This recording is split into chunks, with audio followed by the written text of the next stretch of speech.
Jones! In 1976, child star Anissa Jones was found dead at a friend's house after a party. As police investigated, they uncovered chilling details about what really happened that night. Anissa Jones charmed audiences across America with her cutesy performance as Buffy Davis on CBS's Family Affair. But as Hollywood has shown all too often, the glamorous life of a child star often obscures troubling darkness beneath the surface. Jones, tragically, was no different.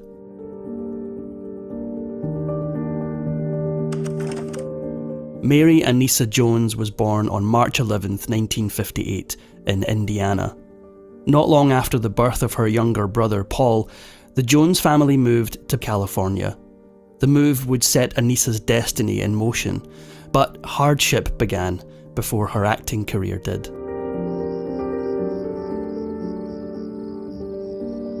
Her parents divorced soon after their relocation. This kicked off a bitter custody battle over their two kids that would last for years, resulting in an eventual victory for Jones's father. But while the battle raged, Anissa was with her mother, Mary, who recognised her daughter's talents early and set to work trying to nurture them, though perhaps a little heavy-handedly. Mary was determined and enrolled Anissa in dance classes at the age of 4. The Joneses' new neighbours in California clearly found the young Anissa charming too, and they suggested Mary start bringing her to auditions for TV commercials. Anissa had immediate success, and by the age of 6, she was appearing in TV commercials for cereal. She would star in 3 more commercials over the next 2 years, but this was only the prelude to her eventual stardom. She sure is pretty. At 8 years old, Anissa Jones got her big break. She was discovered by a producer and cast in the role of Buffy Davis on CBS's new sitcom Family Affair in 1966.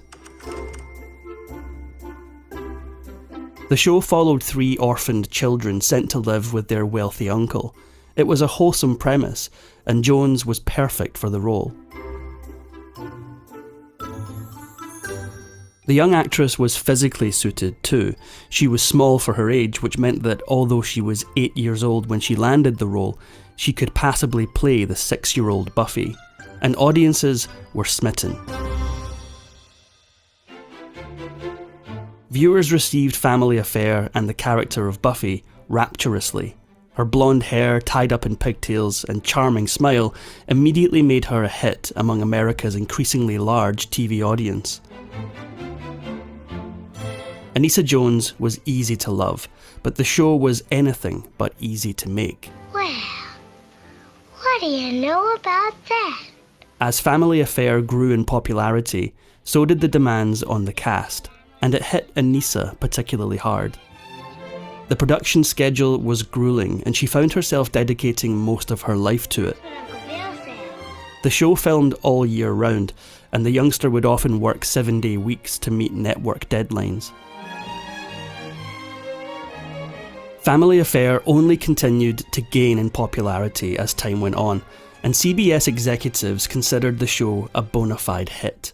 It didn't take long for it to hit #1 in the ratings, and Buffy and the rest of the characters became household names overnight. Jones's character was rarely seen without her on-screen doll, Mrs. Beasley.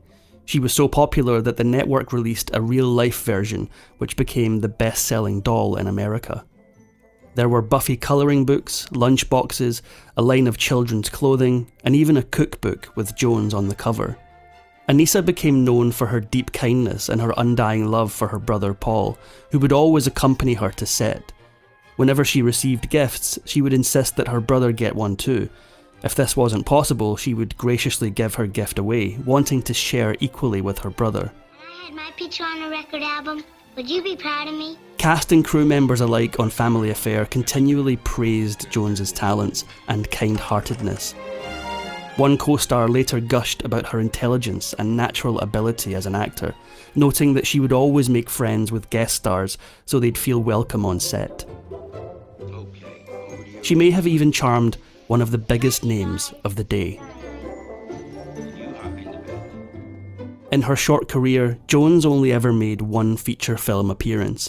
In 1969, at the height of her celebrity, Jones got a small role in the film The Trouble with Girls, alongside none other than Elvis Presley. Despite her low movie count, Hollywood nonetheless pursued Anissa Jones for her charming personality in other ways. Between 1967 and 71, she appeared as a guest on no fewer than 5 talk shows, including Merv Griffin's and Dick Cavett. Additionally, in 1967, she presented an award at that year's Emmys, likely making her one of the youngest ever to do so. But fame soon began to wear on the young star. Family Affair was the one thing most young actors want, a steady job. But as the years went on, Anissa began to see the dark side of her popularity. She began to tire of playing Buffy. She resented the character for seemingly trapping her in childhood and saw the role as babyish. Soon her displeasure with it all began to come through on screen. Her performances in later seasons of Family Affair were not as energetic or convivial. Perhaps in part due to Buffy's less than enthusiastic screen presence, Family Affair's ratings began to slump. Heavens, I'm afraid to ask the next question. What was in it? In 1971, it was cancelled after 5 seasons. Anissa Jones, now only 12 years old, was delighted and eager to begin the next phase of her career. But the looming shadow of the character of Buffy would prove difficult to shake. I think we've got a guest. You're gonna die up there. She auditioned for the role of Regan McNeil in the 1973 horror classic The Exorcist. Playing the part of a young girl possessed by a demon would have been the perfect pivot for the burgeoning actress.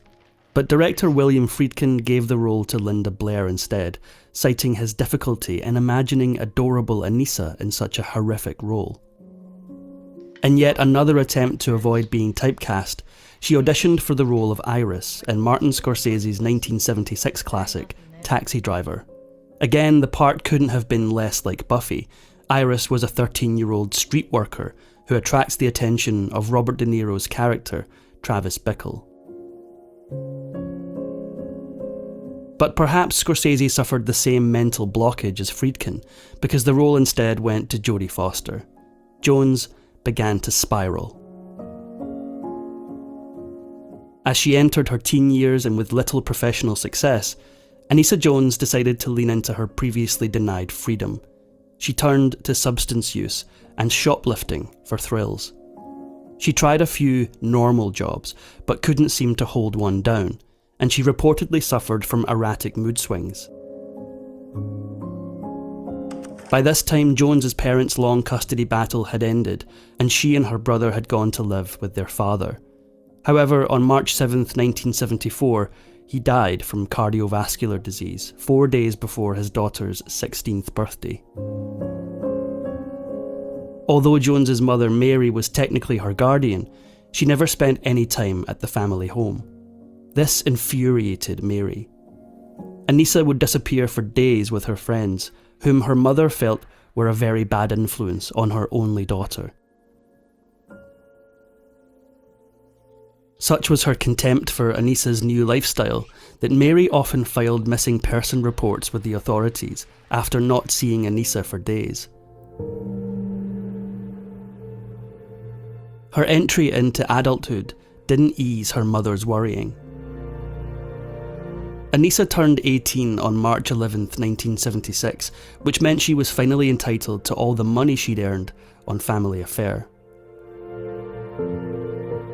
Previously kept in a savings account on her behalf, this one-time payout was massive, and she immediately began putting it towards her new favourite hobby, partying. Naturally, this meant that her substance use worsened and her life began to spiral further. She had received a payout of just under $200,000, and after 4 or 5 months, she'd blown through most of it. On August 27th, Jones took a trip with her boyfriend and some friends to party in the beachside town of Oceanside, California. The party would end up at the home of the father of one of Jones's 14-year-old friends. The next morning, August 28th, Anissa Jones was found dead from an overdose. Such was the extent of her indulgence that even the coroner was shocked at how such a young girl managed to consume so much. He called it one of the most severe overdoses he had ever seen. Anissa Jones had always loved the seaside. After holding a small private service, her family had her body cremated and scattered her ashes over the Pacific Ocean. Among the items found at the scene of Jones's death was an envelope with the business address of Dr. Don Carlos Moschos.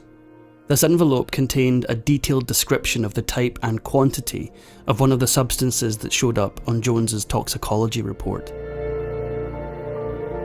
Moschos had allegedly been playing the role of Jones's Dr. Feelgood, prescribing Anissa illicit substances on demand. Indeed, prior to her death, Moschos was already under investigation for his suspicious professional practices. The evidence began to mount. At the news of Moschos's potential involvement in Jones's demise, the media began to swarm, with reports digging up any damning information they could find. Many of the occupants of the building of Moschos's practice reported the popularity of the doctor's services, speaking of the long lines they would often see outside his office. The numbers were astounding.